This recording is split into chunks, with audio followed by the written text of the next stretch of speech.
시편 61편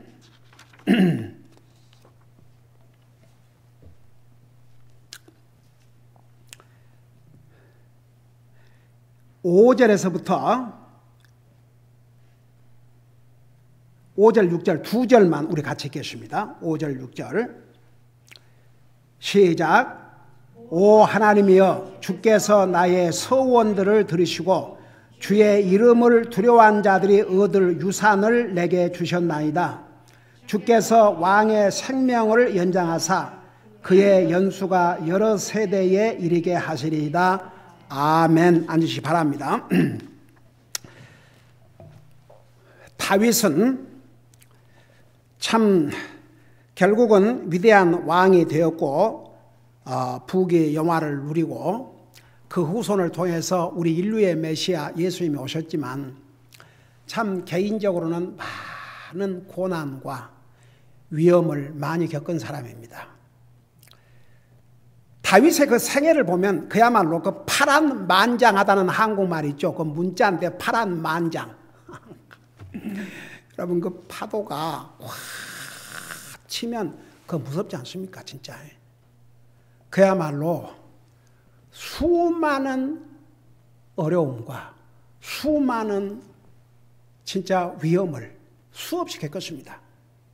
그를 통해서 기록한 시편 23편에 내가 사망의 음침한 골짜기를 다닐지라도 진짜 죽음의 골짜기를 수없이 넘나들었습니다.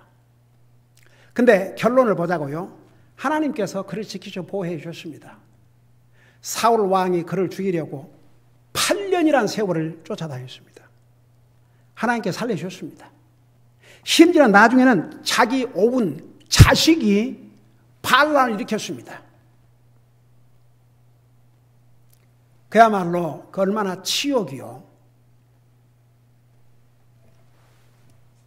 자기 아들 압살롬. 그런데 다윗은 아마 전쟁을 치르는데 그 전쟁만큼 힘든 전쟁이 없었을 것입니다. 한번 생각해봐요. 지난번에도 얘기했지만 전쟁에 치면 자기가 죽고 그리고 아들이 왕이 된다 해도 그건 하나님께서 인정한 왕권이 아니기 때문에 결국은 무너지는데 그렇다고 자기가 승리하면 자기 아들이 죽겠고 그러니까 요압 장수에게 내 소녀 압살롬을 선이 대해주라.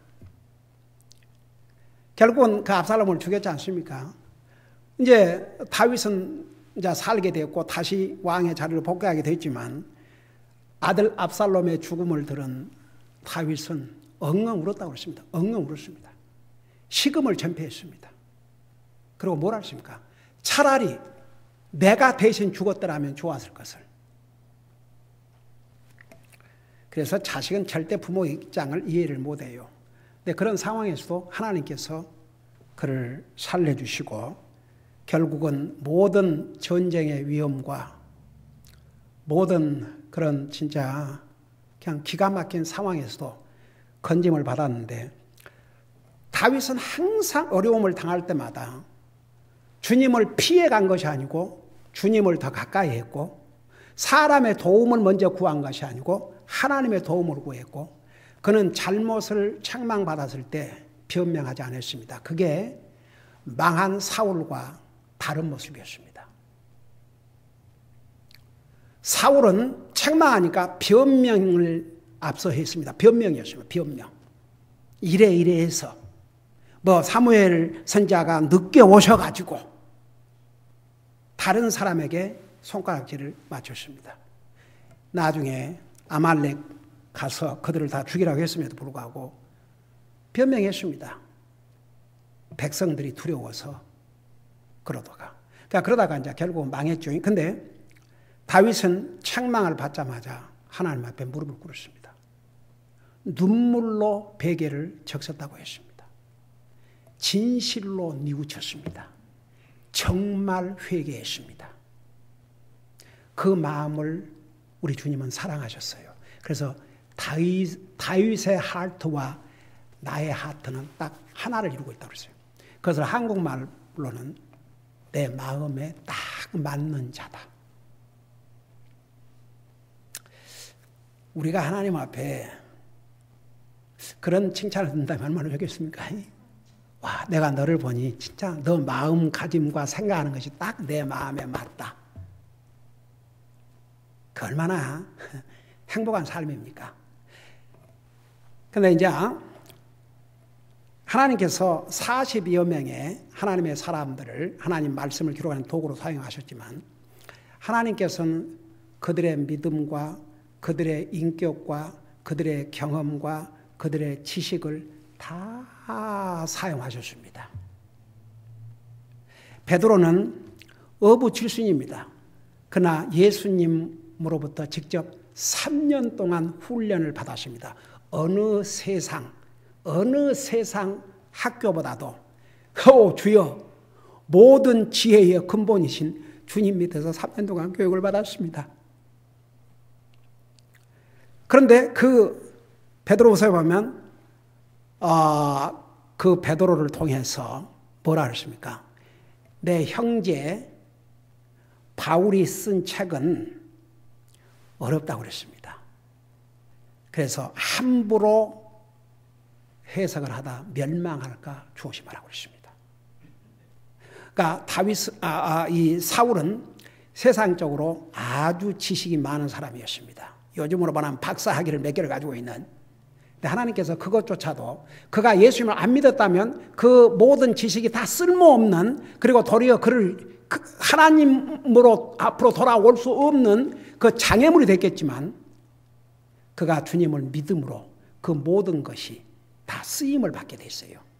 제가 여러분 그런 얘기 했잖아요. 세상에 돈도 많고 하나님 잘 믿는 사람은 그 돈이 복이지만, 먹고 살아만 하니까, 돈이 많으니까 하나님 합니다. 내게 이렇게 많은 돈이 있는데 내가 왜 하나님 필요하냐? 이 사람은 결국은 그 돈이 복이 아니고 저주라니까요. 한번 생각해 봐요. 우리 예수님께서 부자가 하늘나라 들어가기가 낙타가 바늘기에 들어가기보다 더 힘들다고 했지 않습니까? 누가복음 12장 16장에서 와, 그 부자들, 한 부자는 내가 이렇게 쉽게 말하면 이런 부자인데 그냥 먹고 마시고 즐기자. 그러니까 하나님께서 그 얘기를 들으시고, 이 어리석은 자야, 오늘 밤에 내가 너를 쉽게 말하면 내 생명을 거두어 갈 것이다. 그러면 너가 가진 것이 누구의 것이 되겠느냐? 그래서 이렇게 하나님 앞에 부요하지 못한 자는 그와 같다고 그랬어요. 하나님 앞에 인색한 마음. 그 부자들일수록 그래요. 돈이 많을수록.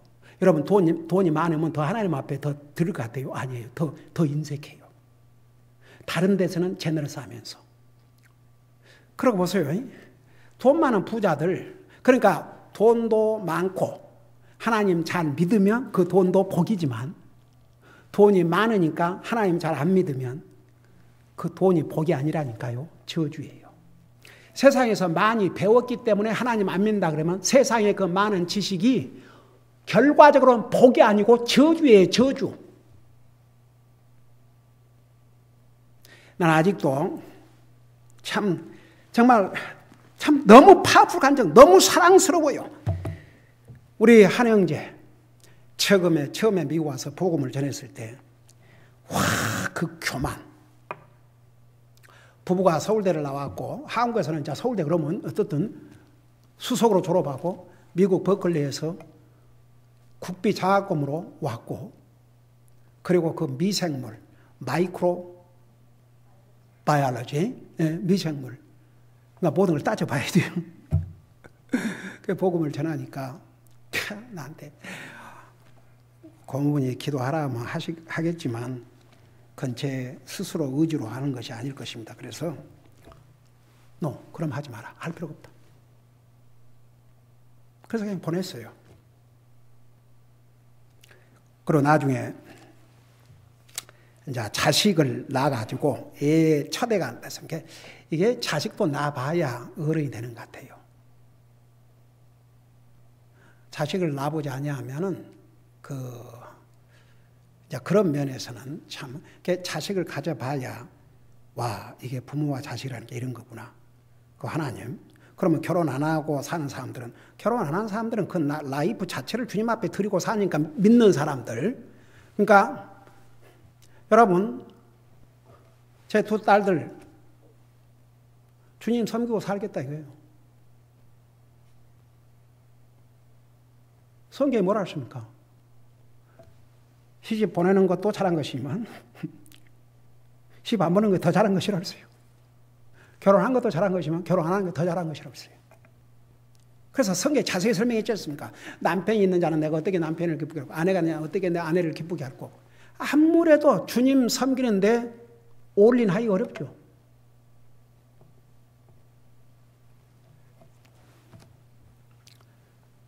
그 아까 밥 먹으면서 브라더 줄리안이 그 두 딸들이 와 어제 그 엄청난 분량을 몇 시간에 딱 끝내가지고 자기가 너무 놀랬다는 거예요.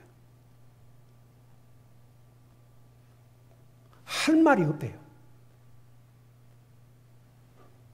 그러니까 이렇게 정말 주님을 위해서 모든 헌신을, 그다음 우리 두 아이들이 답이 없어요? 답이 있어요. 우리 작은 딸은 이제 그 인정을 받아가지고 벌써 그 커리큘럼을 만드는데 동참해달라고 그래가지고 그 커리큘럼을 만들어요. 쉽지 않은 일이에요. 그리고 큰 딸은 이제 그렇게 이제 프로모션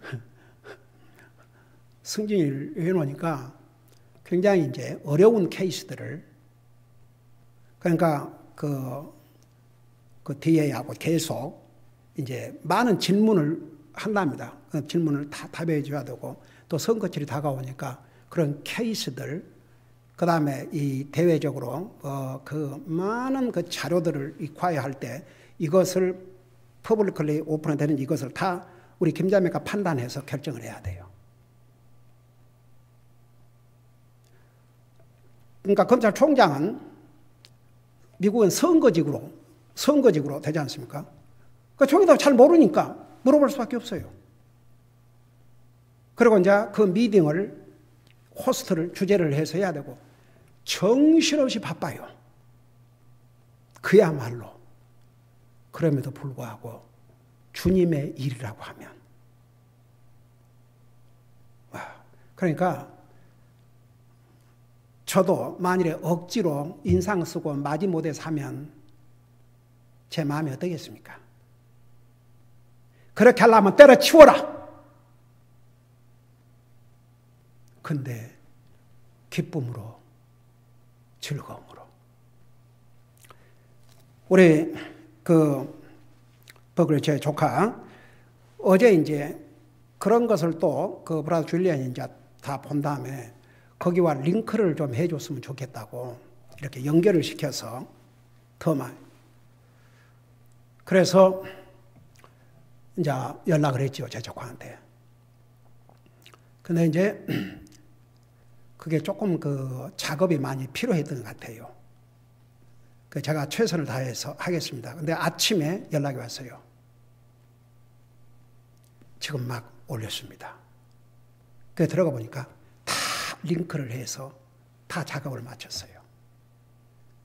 지금 생각하면 30년 전에 그 버클 조카 그러고 복음을 전해주니까 처음에는 그러다가 나중에 이제 얘를 낳아가지고 이제 놀러 오고 싶다고 그래서 오라고. 그래갖고 그 복음을 전해주실 때 로마서 1장 20절. 하나님께서 자연 만물을 통해서 자기를 나타내 주셨기 때문에, 보여주셨기 때문에, 알게 해주셨기 때문에 아무도 핑계하지 못할지니라. 그 말씀 앞에 무릎 꿇고 주님 영접하고 구원받고 나서 30여 년을 1년이면 7번씩 성경을 잡이 있어요. 풀타임 잡. 그리고 이거 이 소셜미디어를 통해서 복음을 전하는데 이 관리를 하는데 도대체 언제 잠은 자고 언제 일을 하고. 또 지난번에 그 토요일 날인가 전화를 해도 안 받고 메시지를 남겨놓더니 있거든요. 온 가족이 교회에 가서 일을 하느라고.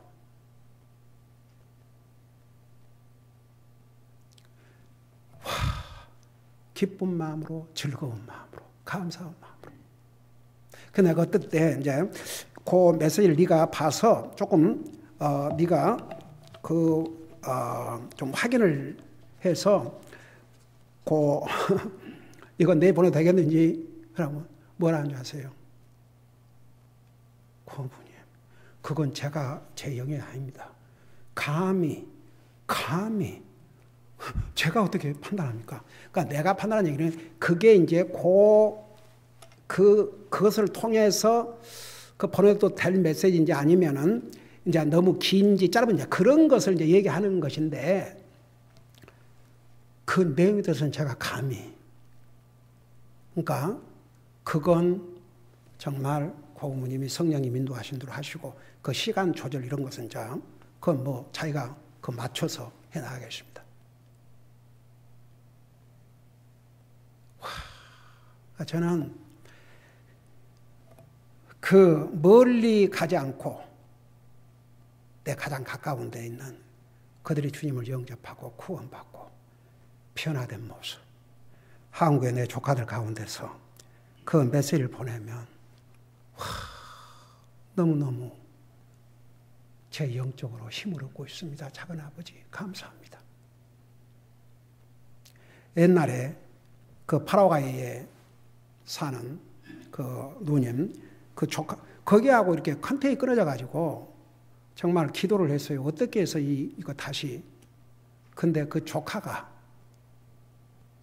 미국에다 온갖 방법을 알아가지고 어느 날 옛날에 우리 김재무 목사님 같이 있을 때 저기 목사님 조카 되신 분이 방문하셨다고. 그래서 어느 조카? 그러고 보니까 그 조카였어요. 파라과이. 제가 기억났던 건 제가 군대 다닐 때, 군대 있을 때 제가 서울에 이제 한 누나는 서울에 살고 한 누나는 경기도 일산. 그 경기도 일산이 지금은 완전히 엄청난 도시가 됐는데 그 사니까 제가 이제 일단 휴가를 나오면 그 두 누나 집을 방문했어요. 그 매형들이 참 저한테 잘해줬어요. 왜 갔겠어요? 용돈 받으러. 그러면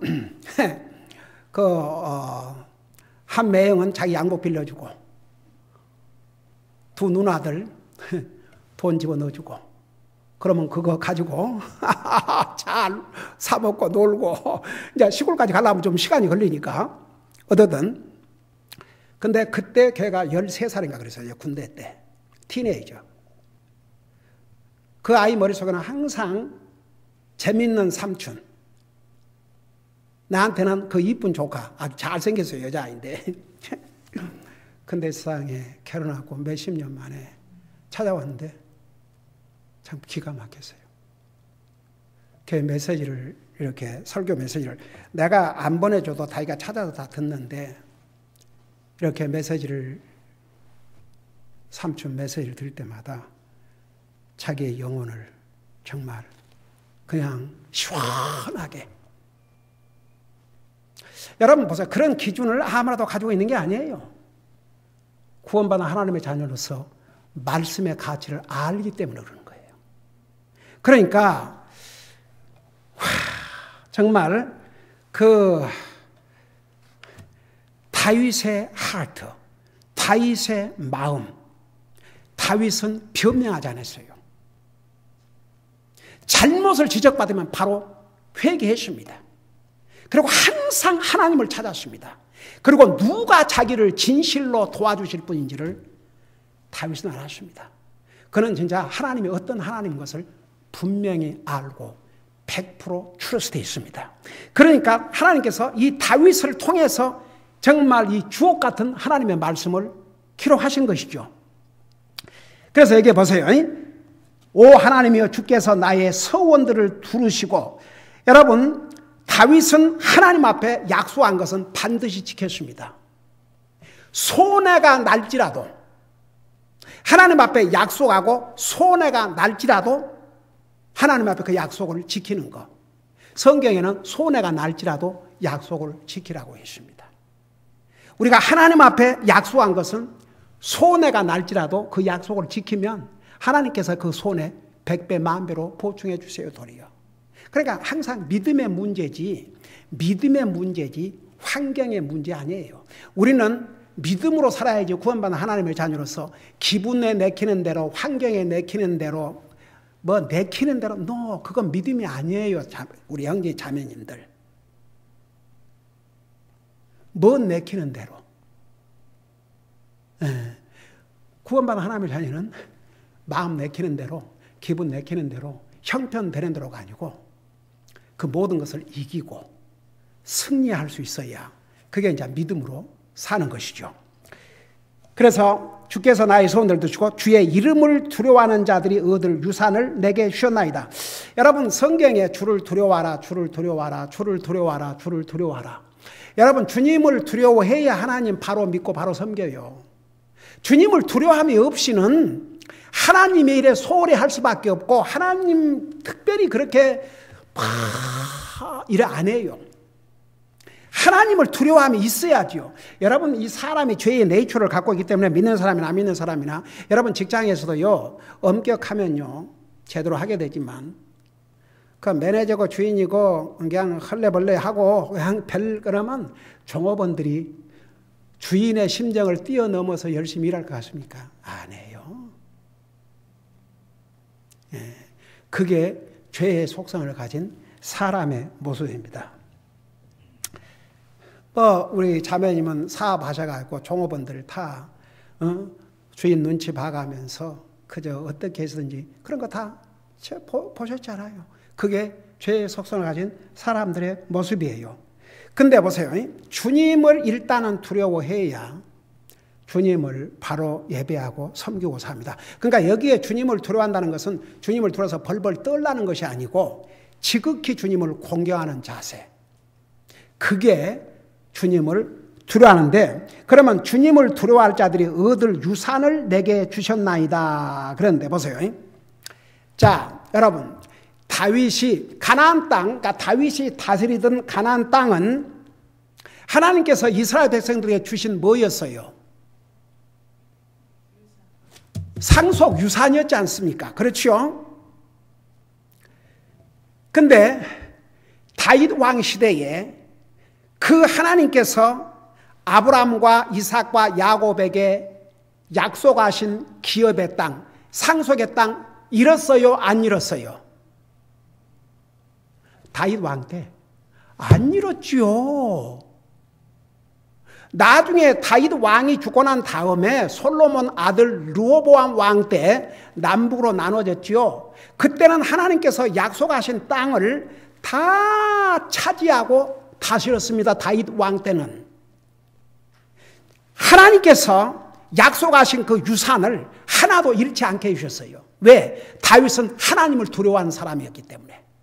그래서 여기에 주의 이름을 두려워하는 자들이 얻을 유산을 내게 주셨나이다. 결국은 보세요. 다윗이 그를 죽이려고 하고 아들까지 반란을 일으키고 했지만 결국 다윗은 하나님께서 약속하신 기업의 땅으로 다시 돌아가서 이스라엘을 왕으로서 통치하는 훌륭한 왕의 자부를 잘 마치고 하늘나라 가신 것이죠. 그래서 여러분 보세요. 우리가 그 하나님을 두려워하면요, 모든 면에서 우리에게 복이 됩니다. 우선 여러분 잠깐 또 다른 상속에 대해서는 뭐라고 말씀하고 있는지 시편 34편을 보세요. 시편, 주님을 두려워하는 자들에게 주시는 상속이 뭐인가? 시편 34편을 보시기 바랍니다. 여러분, 우리가 정말 주님을 공경하고, 그러니까 주님을 두려워한다는 것은 주님을 공경하는 자세입니다. 그 주님을 공경하면 하나님께서 어떤 유산을 주시냐 그러면 34장 7절을 보세요. 주의 천사가 그분을 두려워하는 자들을 둘러 진을 치고 그들을 건지시는도다. 첫째가 그 유산이 뭔지 아세요? 하나님의 자녀들을 보호해 주세요. 지켜주세요. 이번에 우리 윤영자님 자전거를 타고 가다가 차에 정면으로 충돌을 했는데 멀쩡하잖아요. 이게 주님을 두려워한 자들에게 주신 상소. 그게 이 땅에 사는 날 동안 보호입니다. 여러분, 이 세상이 얼마나 정말 어려운 세상입니까? 우리가 아직도 하나님의 은혜로 이렇게 건강하게 안전하게 살고 있는 게 바로 하나님의 보호하심 때문에. 이거요, 아름다운 상속입니다. 귀한 상속입니다. 그래서 하나님을 두려워하는 자들을 천사를 보내갖고 진을 치고 건져주신다고 그랬어요. 위험 속에서 건져주시고. 그 다음에 9절을 보세요. 오 주의 성도들아, 하나님의 백성들을 향해서 주신 말씀입니다. 오 주의 성도들아, 너희는 그분을 두려워하라.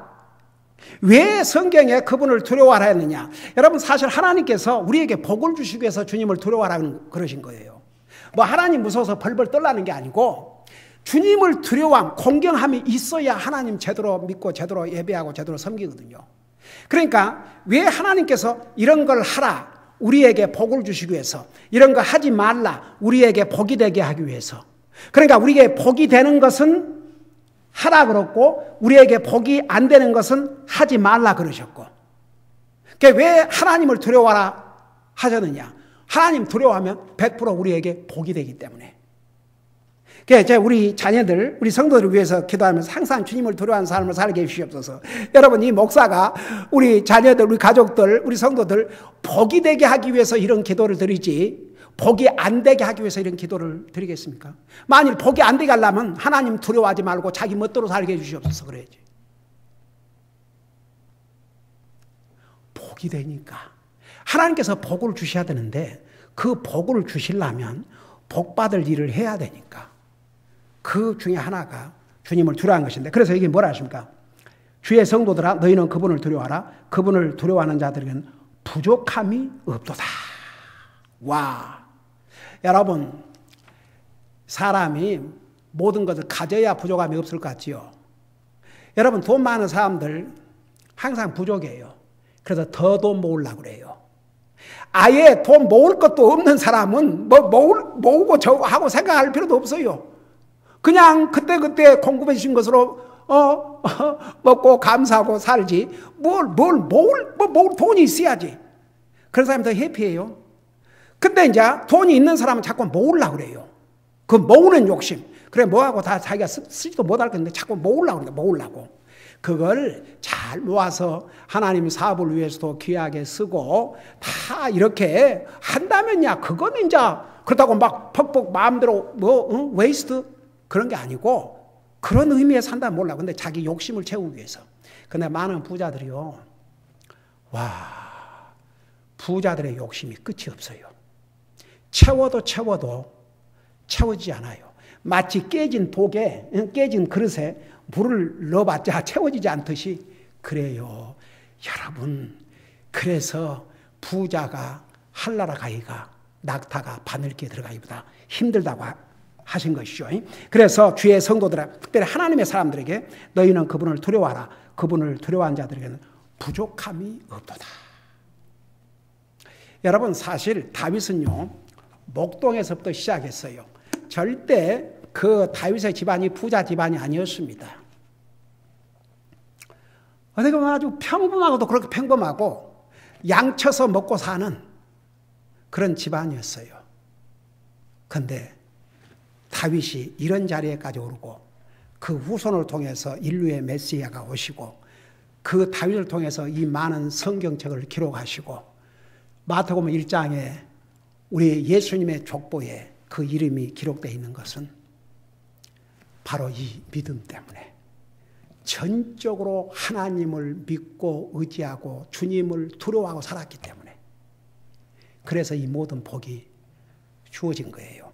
여러분, 한 가지, 우리가 하나님을 두려워하고 산다고 해서 우리가 다 다윗처럼 그렇게 되지 않아요. 그러나 한 가지 분명한 사실은요, 우리가 주님 두려워하고 살면요, 100% 우리에게 복이 된다는 사실입니다. 기도하십시다. 사랑의 아버지 하나님, 오늘도 시편 61편을 통해서 우리에게 주신 교훈을 배웠습니다. 정말 이 말씀이 우리의 영적으로 살이 되고 뼈가 돼서 우리 삶에서 이 말씀을 행하고 삶으로 우리 주님 앞에는 영광을 돌려드리고 100% 우리에게는 복이 되게 하여 주옵소서. 항상 주님 우리의 삶의 우선순위가 되게 하시고 항상 주님을 두려워함으로써 모든 면에서 우리에게 복된 삶을 살게 하여 주시옵소서. 감사합니다. 사랑합니다. 예수님의 이름으로 감사 기도하옵나이다. 아멘.